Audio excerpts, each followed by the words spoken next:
Hello my wildlings and welcome back to Turnabout Hops. In the last episode I was about to present some evidence to counteract something that someone had said. Oh yes, it was about the gun being in her left paw instead of her right, which is her dominant. And if not, let me remind you. I'm just going to make a new save. I think I might have already done that, but still, just to be safe. Judy's testimony. When I arrived at the scene I found Gideon shot and my own gun lying next to him. Sure. Oh, as you can see, Judy herself claims to have picked up the gun at the scene itself. Oh, I thought because the music didn't stop like it normally does when you do an objection that maybe I'd got it wrong. But no, I'm fine. I'm just slightly forgetting how the game works. Yes, my client had moved those pies and been covered in by sugar in the process. But the gun wasn't on her person at the time. Rather, she found it on discovering the scene. Of course she would have been shocked, even more so that her gun was the one used in the crime. Somewhat dazed, she picked up the gun in her left paw, which isn't the one she'd used to shoot with.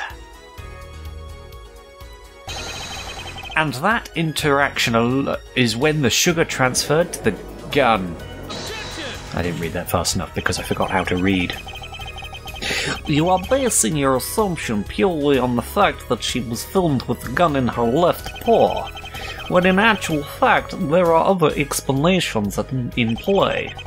She could have easily shifted the pistol into her left paw immediately after firing the weapon. However, both your theory and mine are mere speculation. There is no solid proof either way. But if that's the case, my client cannot possibly be declared guilty. I think in this world that's exactly how it works. Oh no.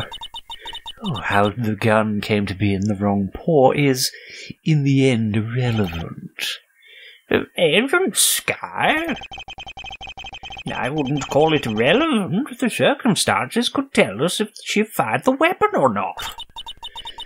If we were to study that one point, this case would go unsolved. There is no way to know whether she picked it up or switched paws, at least from the current evidence.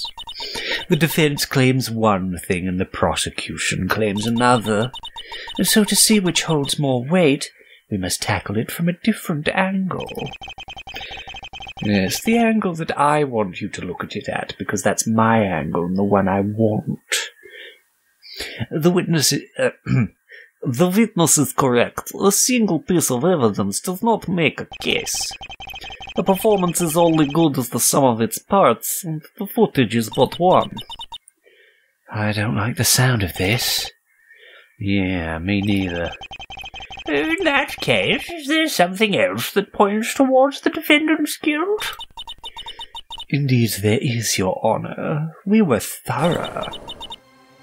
After all, we found a motive. Oh, so you know what drove Miss Hops to do such a thing? Indeed, I can say that the defendant would have a reason to wish harm upon Mr. Grey.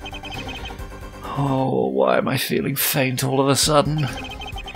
Probably all the hair gel. That's the hairspray in my hair is just getting to me now. What motive could he possibly found? Well, don't keep us in such thrilling suspense. What was the motive behind this crime? Very well, Your Honour. Witness, would you be so kind? Oh, here we go. Witness testimony. Her motive. Oh, Miss Hobbs has a very good reason to hate Mr. Grey, and even wish harm upon him. Their history, let's say, is rather troubled. To understand this, one must look back at their childhood and you're really going to use that? Again, didn't a certain rabbit agent try the same shtick and it not, well, stick? Mr. Grey was once infamous for being the local bully, cruel and ruthless in his actions. Miss Hobbs was among his favourite targets. Beneath her fur she still holds a scar left by him. That grudge likely never left her for all these years. She was victimized by him. She gained her revenge at long last. Perhaps this should be a cautionary tale against bullying, no? He tormented her, and she got her revenge. That is her motive, Your Honor. Oh my, how terrible. I feel like I've heard this all before. Oh, this is where the foul practice of bullying may lead. Let it never grace any courtroom of mine. But you always let the prosecution bully defense attorneys. Are you unable to handle the pressure of the courtroom, forehead? I wouldn't go that far. Forget about that. I did not shoot Gideon over some stupid grudge. I didn't shoot him at all. But you don't deny his bullying, do you? Holding resentment is a natural thing. Only this time it led to tragic consequences. My client is a famed police officer. She would never rend herself so low. Yeah, but you cannot deny the plausibility and the circumstance we find ourselves in. Or do you have some way to prove the motive incorrect? Do I?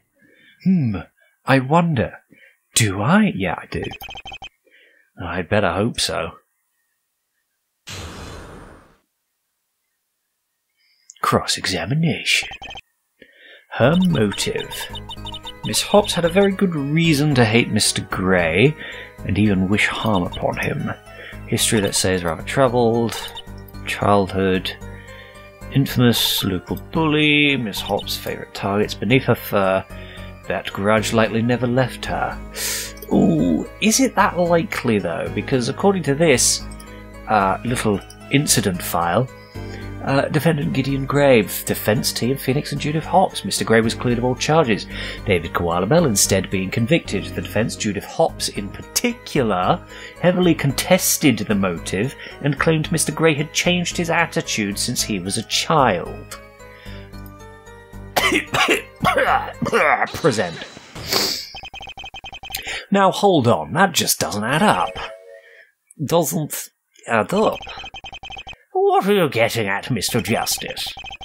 Your Honour, you of all people should know. Take a look at this case file provided to me by Chief Bogo himself.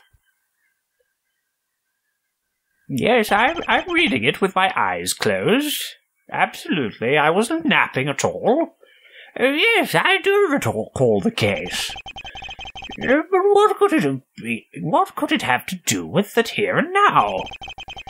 Oh, try to keep up, Your Honour. The case file clearly notes Miss Hobbs as part of the defence team along with Mr. Wright, and it also notes she fought tooth and nail for his innocence, proclaiming his rehabilitation. She never stopped believing in him and helped prevent an unjust prison sentence. Does that sound like someone who holds a grudge to you? Ugh, why wasn't I given that document? Evidence law. It wasn't actually related to this incident, before it became a crucial evidence just now. Dun dun dun. See, I can do that whole prosecutor trick where I withhold evidence until the last minute. Ha! Doesn't taste so good now, does it? No, it tastes bitter. But do not worry, I will get my revenge, possibly with the accompaniment of a sick Catholic.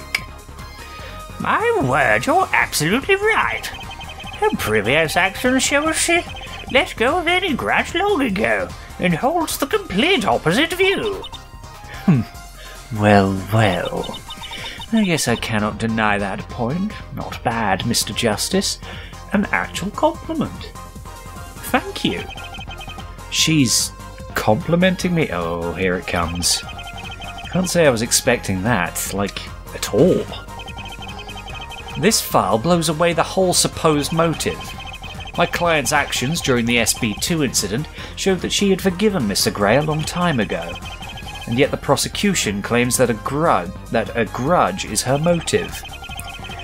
Based on this evidence, it does seem an unlikely scenario.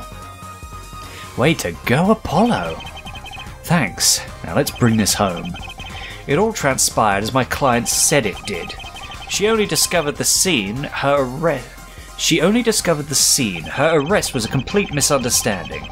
Her motive no longer holds water, and this court can no longer deem her a suspect. Oh boy, here we go. Yeah, I thought that was a little heavy-handed. Unfortunately, while I do hold my own doubts as to her guilt, it doesn't change the fact that she was caught red-pawned and is still the only suspect we have. We've been over this. Remember which paw it was held in. And I would have you remember whose gun shot the victim. Even now she is in full uniform as she was on the day. She would have had the gun on her person. That face. I forgot that face. Yes, it is most curious. A curiosity we shall explore in the next episode. And I'll see you all then. Goodbye, good night, and good luck.